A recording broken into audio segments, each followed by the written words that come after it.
Hello, my name is Andreas. I'm one of the orienteers at Northeast Ohio Orienteering Club, and thanks for coming to our meet today.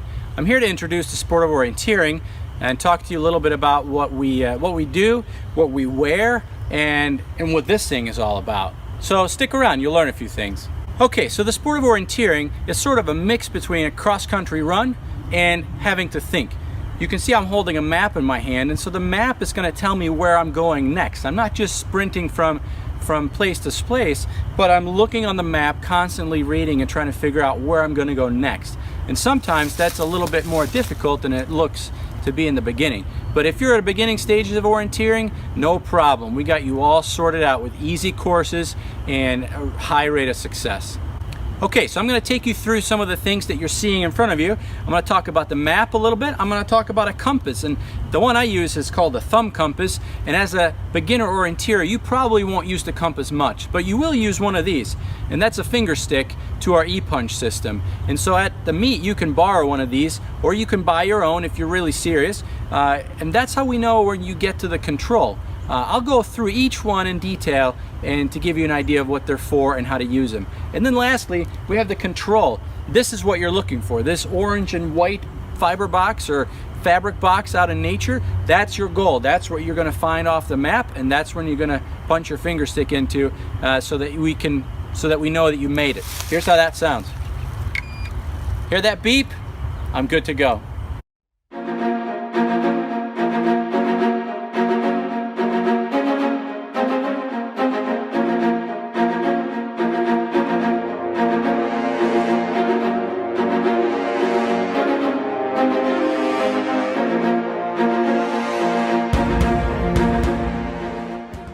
Okay, let's start talking about the map. The map you'll get at the meet. Sometimes it's pre-marked with the route that you're going to go from A to B to C, or from control 1, 2 to 3.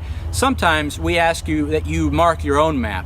And in many cases that's more economical because we can't know how many people are going to show up, and so we don't pre-print the routes. But grab a map, grab someone who knows what they're doing, and we'll show you, and it's very, very simple. Now here's something else that you'll notice. This is a pretty big map. And so if you get a big map like this, a smart idea is to fold it together. That way you can hold it in one hand, and you can use one of the techniques called thumbing to keep track of where you're at the map at all times, so that you don't lose yourself out in the woods. There's lots more to reading the map, and that's one of the key strategies in getting really, really good at orienteering.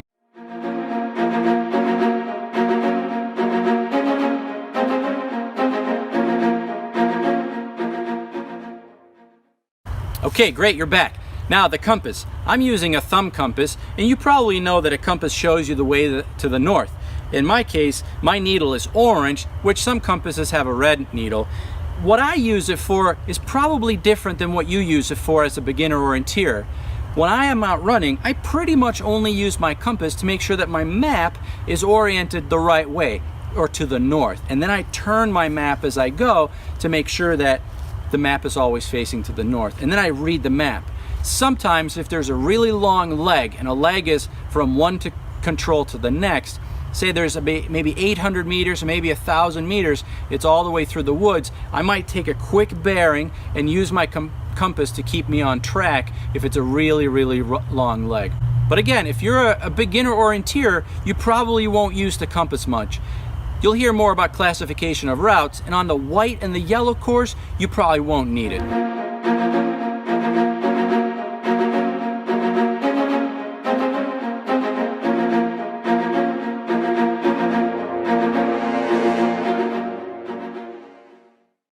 All right, you're back. So you know about the compass and the map. Now what about this finger stick?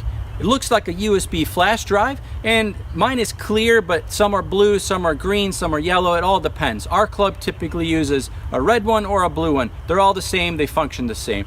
Now this works like a timing chip.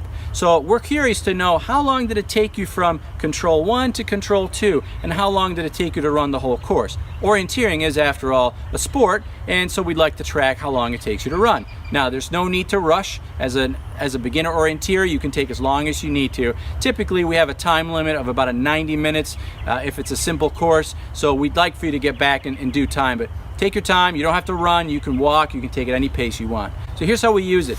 When we find a control, and this is the control again, it's a fiber box.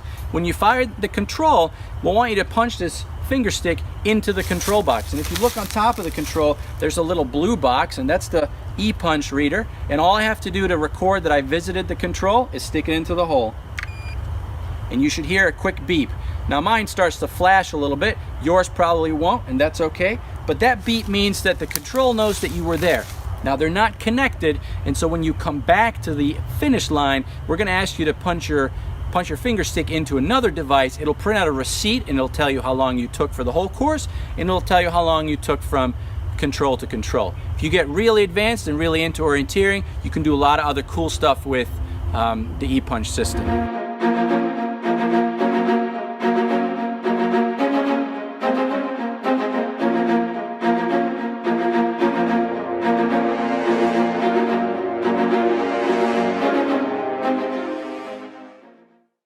Okay, some general facts about orienteering. 1, we're not out to trick you. So you see this control here? It's hung about waist high.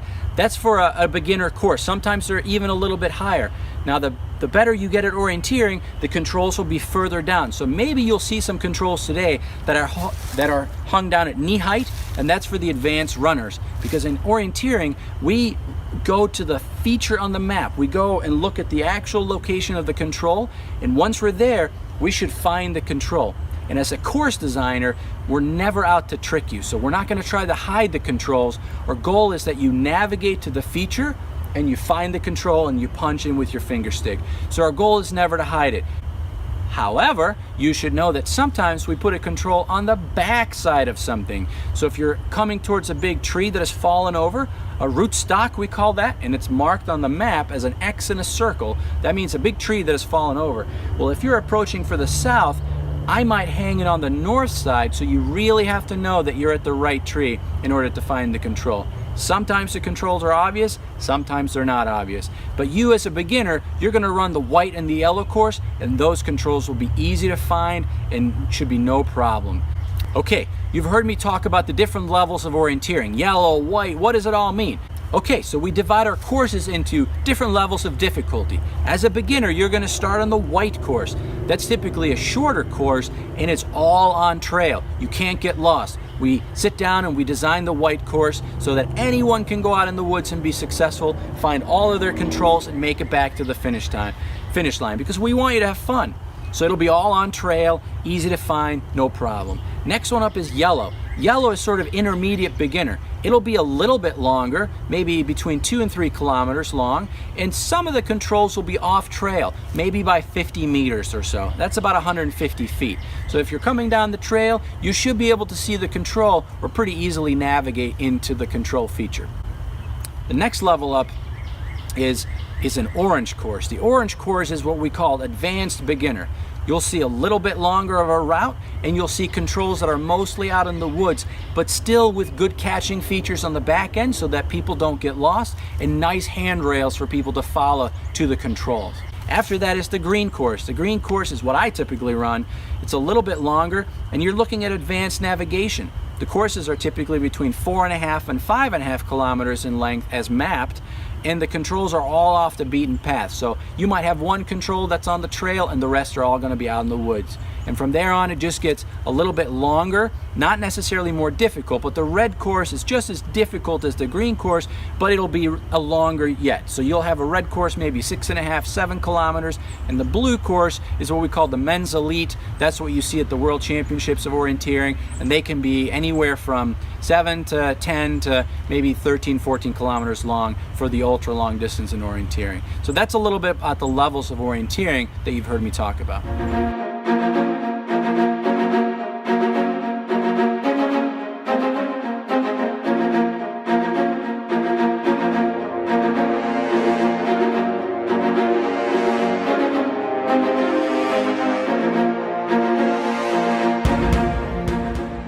Okay, you're back. So you've heard about compass, map, e-punch system, the control, you know what it looks like? Great. Let's talk about gear.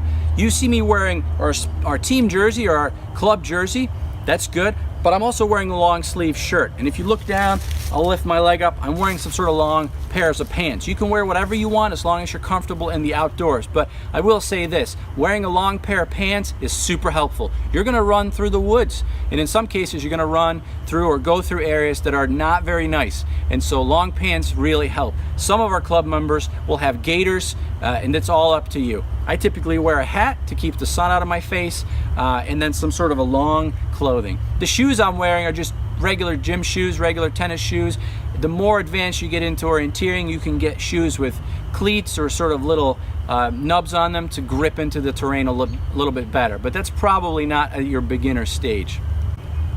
The other thing you want to think about is how long are you going to be out? Most of us that go out run for a little while, we don't bring extra water, and typically there's extra water on the course, but if you feel that you need to hydrate, it's a good idea to bring a bottle of water and maybe something to eat depending on how long you're going to be out. So again, long clothing, maybe something to keep the sun out, long pants for sure, doesn't have to be running tights, but a long pair of pants, some shoes that you don't really worry about getting all beat up because you're going to be in the woods, and so dress for the occasion. That'll make you successful.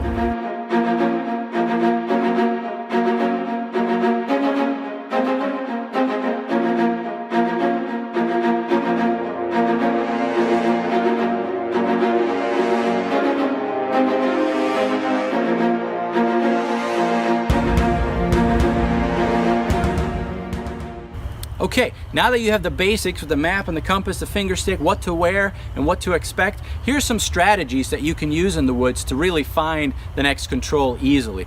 There are a few really easy to use strategies and techniques that'll get you on the right path in the woods.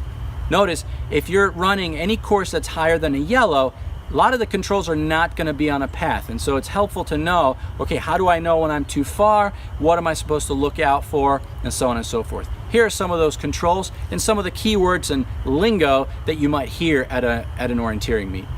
Okay, first one is a handrail. A handrail is something that's really obvious. It's like getting up in the night and being able to grab onto that handrail and go downstairs without even thinking. In the orienteering world, we think of a trail. A really obvious trail is a good handrail. A water feature, like a little stream, is a handrail. I can run up to the handrail and then follow the handrail down to another major feature, and that way I know exactly where I'm at. That's called a handrail. It's stuff that sticks out really, really well out in the woods. Okay, another good feature in orienteering is what we call a catching feature. On the map, you'll see kind of the major features, like a big road or a really big trail, or maybe a man-made feature like a paved parking lot. If that item is on the back end, sort of on the far end of you going to the control, that's going to catch you. And so in many cases, if you know that you're looking for control and right beyond it, maybe another 100, 200 meters, there's a big road, you can be certain that you're not going to overshoot the control. That's one of the trickiest bit in control searching, is to sort of be right on target. And if you can find a feature that says, okay, if I reach the road, I've gone too far, that's what we call a catching feature. Okay, another feature that kind of goes along with the catching feature is a technique that we called aiming off.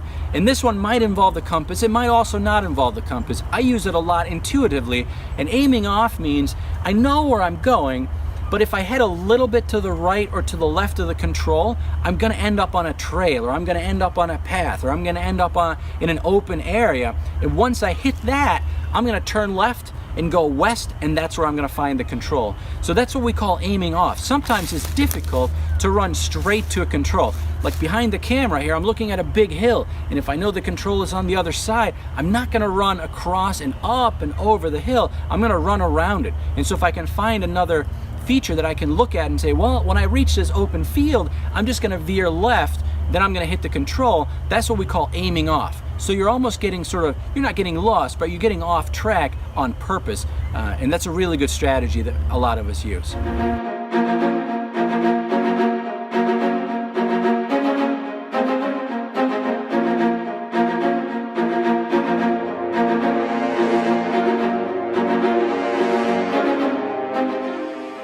Okay, now that you've heard the brief intro of orienteering in 10 minutes or so, we're excited for you to join us. Have a look at what we have to offer. You're probably going to want to run the white course today, maybe the yellow course if you feel adventurous. So ask one of the volunteers, ask the registrar, what do I do next? You've probably already checked in, so you got that covered. Now grab a map, find the white or the yellow course, and maybe copy down the control locations, and then talk to the starter. The starter's going to get you set off on the course. He's going to make sure that you punch the starting block for the finger stick, and then good luck.